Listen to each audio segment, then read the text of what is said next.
क्या केवल भौतिक विषयों में ही सुख है? यानी जितनी भौतिक उपलब्धियां हो गई हैं उसमें क्या शांति है या परम सुख है?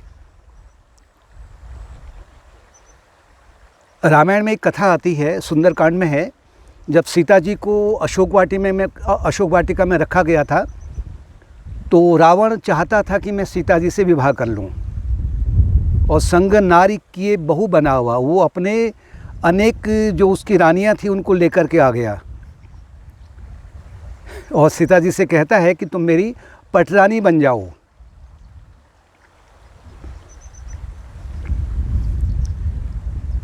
जितनी भौतिक सुविधाएं होंगी उतना सामान्य व्यक्ति को, अधिकांश लोगों को, और वो भी प्राचीन काल से एक प्रकार की भ्रांति रहती है कि मुझे सुख मिल जाएगा, यानी परम सुख मिलेगा, परम शांति मुझे प्राप्त हो जाएगी, उसके बाद में मुझे कुछ नहीं करना पड़ेगा।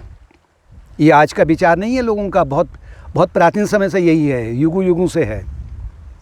तो क्या शांति मिल रही है? हमारा इतिहास उसके लिए एक प्रकार से उदाहरण है कि नहीं। बड़े बड़े महाराजा आए जो केवल भौतिक सुख सुविधाओं तक ही सीमित थे, आध्यात्मिक मार्ग की ओर या आत्मा की प्राप्ति की ओर उन्होंने कदम नहीं उठाया था। उसी क्रम में कथा आती है कि रामायण में सुंदरकांड में सीता जी अशोक वाटिका में हैं और वो श्री राम जी के ही वियोग में डूबी पड़ी हैं। रावण आता है, संग नारी के बहु बना हुआ, अपने साथ में अनेक नारियों को लाता है, यानी कि अपनी जो रानियां हैं उनको लाता है और सीता जी को साम, दाम, दंड और भेद चारों प्रकार के, साम का मतलब है कि समझाना बुझाना, दान का मतलब है कि मैं तुझे अपनी पटरानी बना दूंगा, सीता जी को कह रहा है। दंड का तात्पर्य है कि डरा धमका कर करके, भय दिखा कर करके, और भेद कि मेरे पास, मैं बहुत सुखी हूँ, बहुत सुविधाएं हैं, राम के पास कुछ नहीं है, दोनों में बहुत अंतर कर रहा है और कह रहा कि जब तुम मेरी पटरानी बन जाओगी तो मैं तुम्हारे चरणों में ही गिर पड़ूंगा, जो तुम कहोगी मैं वही करूंगा। लेकिन सीता जी जो केवल राम जी में ही जिनका मन है, बुद्धि केवल राम जी की ओर है, वो कहती हैं, उन्होंने कहा कि अरे रावण, तू अपने आप को समझ क्या रहा है? तू तो एक जुगनू के समान है ना, जो रात्रि को केवल कुछ ही समय के लिए प्रकाश करता है, वो भी एक सीमा तक।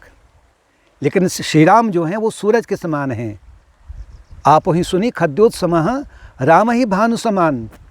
रावण ने जब सुना कि ये तो राम जो एक वनवासी है, सुख सुविधाओं से रहित है, और मैं इतना, लंका में 3 लोगों का राज्य मेरे पास में है, देवता मेरे अंडर में काम करते हैं, राक्षस मनुष्य की तो खैर बात ही क्या है, और मुझे इसने जुगनू कह दिया है। उससे बड़ा क्रोध भी आया होने को। लेकिन कहने का तात्पर्य है, राम जहाँ परब्रह्म परमात्मा है, यानी कि ईश्वर प्राप्ति का मार्ग है, आध्यात्मिक मार्ग है, और रावण कौन है? वो भौतिकता का मार्ग है, सुख सुविधाओं का मार्ग है, भौतिक, जो कि अज्ञान के कारण वो उत्पन्न होता है। रावण को अज्ञान का प्रतीक भी कहते हैं, और अज्ञान से फिर तमोगुणी अहंकार और रजोगुणी अहंकार उत्पन्न होता है, जिससे मन बहिर्मुखी हो जाता है कि जितनी भौतिक सुविधाएं होंगी उतना ही सुख प्राप्त होगा। रावण कभी सुखी नहीं था। अगर वो सुखी होता तो अपने महल में उतने राज्य को संभालता और एक धर्मनिष्ठ राज्य करता, लेकिन उसके पास शांति था ही नहीं, परम सुख उसके पास में है ही नहीं। सीता जी प्रतीक हैं यहाँ निर्मल बुद्धि की, या कहें कि परम शांति के प्रतीक हैं, और रावण अज्ञान का प्रतीक है। और रावण के साथ में जो बहुनारी है, इंक्लूडिंग मंदोदरी भी, ये है मलिन बुद्धि की प्रतीक। मंदोदरी तो मलिन बुद्धि के प्रतीक है, जो बुद्धि केवल अज्ञान की ओर बढ़ती है, यानी अज्ञान का कहना मानती है, अज्ञान भौतिक सुविधाओं की ओर जा रहा है। और जो अन्य नारियां हैं वो है मलिन भावनाओं की प्रतीक। अज्ञान से जो भावनाएं उत्पन्न होती, मलिन भावनाएं उत्पन्न होंगी ना, यानी जिसे हम आसुरी गुण कहते हैं, और सीता जी दैवी गुणों की प्रतीक हैं। अज्ञान के कारण में, अज्ञान से ग्रस्त होकर के व्यक्ति जब रजोगुणी और तमोगुण में डूब कर करके केवल भौतिक सुख सुविधाओं तक ही सीमित रहता है, वो चाहता है कि मैं परम शांति पालूं, यानी सीता जी को पालूं मैं, लेकिन ये असंभव है। सीता जी वो बुद्धि है कि साधक की वो बुद्धि है कि जिसने अपने पिछले अनेक जन्मों से, अपने प्रयास से, पुरुषार्थ से, जिसने साधना के माध्यम से ये लक्ष्य बना लिया है कि जो परम शांति है वो केवल मेरे भीतर, वो शांति के रूप में तो आत्मन बैठे हैं, यानी राम जी बैठे हुए हैं। रामायण के अनुसार हम कहें तो ब्रह्म बैठे हुए हैं, परमात्मा हैं, और वही परम शांति के प्रतीक हैं। क्योंकि पहले श्लोक में कह दिया था ना तुलसीदास ने, शांतम शाश्वतम, कि वो राम जो है वो शांत स्वरूप हैं, भीतर हैं, सागर की गहराई के समान में, और शाश्वत हैं, वो निरंतर शांति स्थायी है वहाँ, वो राम जी के प्रतीक हैं और वो सीता जी की प्रतीक हैं। तो सीता जी को पाने के लिए भौतिक सुख सुविधाएं जितनी ज़्यादा अगर होंगी तो वो समझो कि वो उतना दूर भग रहा है। वो यानी कि ऐसा जो भक्त है जो जिसका लक्ष्य केवल मोक्ष पाना है, परम शांति पाना है, उसके लिए भौतिक सुख सुविधाएं, आधुनिक काल में कहाँ इतनी सुख सुविधाएं लोगों के पास में।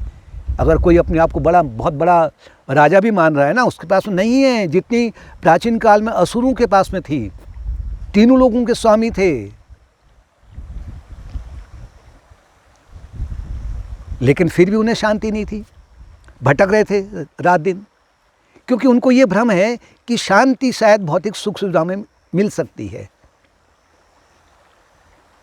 लेकिन जब तक भौतिक सुख सुविधाओं तक ही जीवन का लक्ष्य रहेगा, भौतिक सुख सुविधाएं एक सीमा तक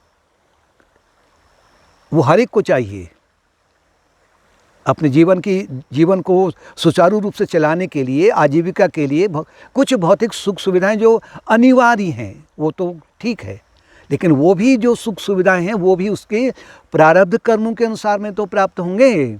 जब प्रारब्ध कर्म ही उस योग नहीं होंगे या उस ओर पुरुषार्थ भी नहीं किया होगा तो कैसे होगा। तो अगर सुख सुविधाएं भी अगर प्राप्त करनी है, उसके लिए धर्म का मार्ग अपना करके, जिससे कि शांति रूपी सीता जी या श्री राम जी के लक्ष्य को नहीं भूला जाए, तो वो सुख सुविधा हमारे काम की हैं।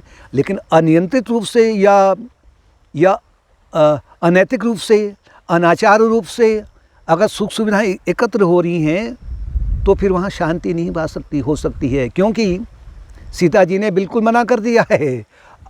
कहती हैं वो जो परम शांति के रूप में राम है, या जो मेरे भीतर वो शांति है, वो तो सूरज के समान है, उसके आगे सब फीका है। अरे रावण, तेरी सुख सुविधाएं सब फीकी हैं, जुगनू के समान हैं, क्षणभंगुर हैं।